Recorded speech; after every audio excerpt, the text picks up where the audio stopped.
नमस्कार दोस्तों, आप सभी का एक नए वीडियो पे स्वागत करते हैं। जी हाँ दोस्तों, खेसारी लाल यादव का एक नया गाना आप सभी के बीच उसका टीजर रिलीज कर दिया गया, जिस गाने का नाम है टेढ़े मेढ़े। जी हाँ दोस्तों, टेढ़े मेढ़े गाना जैसे रिलीज किया जाता है, इसका टीजर पे काफी अच्छा रिस्पांस मिलते हुए नजर आ रहे हैं, जो कि एक दिन पहले रिलीज किया गया था। आप लोग को बता देना चाहेंगे, ये कोई एड के जैसा। जी हाँ दोस्तों, पेड प्रमोशन गाना ये बना रहे हैं खेसारी लाल यादव और शिल्पी राज की आवाज में।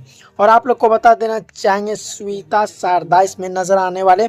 उसी के साथ साथ बता देना चाहेंगे, जो बच्चे को आप लोग देखते होंगे कुरकुरे खाते हुए। जी हाँ दोस्तों, कुरकुरे खाते हुए आप लोगों ने बच्चे को देखा होगा, उसी पे ये पेड गाना बनाया जा रहा है, पेड प्रमोशन गाना। आप लोग को बता देना चाहेंगे, इसको एक दिन पहले इसका टीजर रिलीज किया जाता है और लिखा हुआ कुछ इस तरह से आता है, इस गाने में इस फरवरी में तैयार हो जाइए दूसरा धमाका के लिए। जी हाँ दोस्तों, आप लोग को बता देना चाहिए, ये एक प्रमोशन वीडियो होने वाला है और बहुत ही अच्छा गाना होने वाला है, बहुत ही बवाल होने वाला है। और आप लोग को इस गाने के बारे में थोड़ा बता देना चाहिए, डिस्क्रिप्शन में लिखा खेसारी लाल और शिल्पी राज की आवाज़ में यूपी बिहार में गर्दा मचाने आ गया है लेटेस्ट गाना बिंगो। जी हाँ दोस्तों, बिंगो टेढ़ा मेढ़ा गाना, जिस गाने का नाम मतलब टेढ़े मेढ़े। उसी के साथ बिंग बिंग ऐप पे इसको मतलब बिंग चैनल होता है एक, जहाँ पे प्रमोशन कैटेगरी का बहुत सारा वीडियो पहले से पड़ा हुआ, उसी चैनल पे ये वीडियो आया।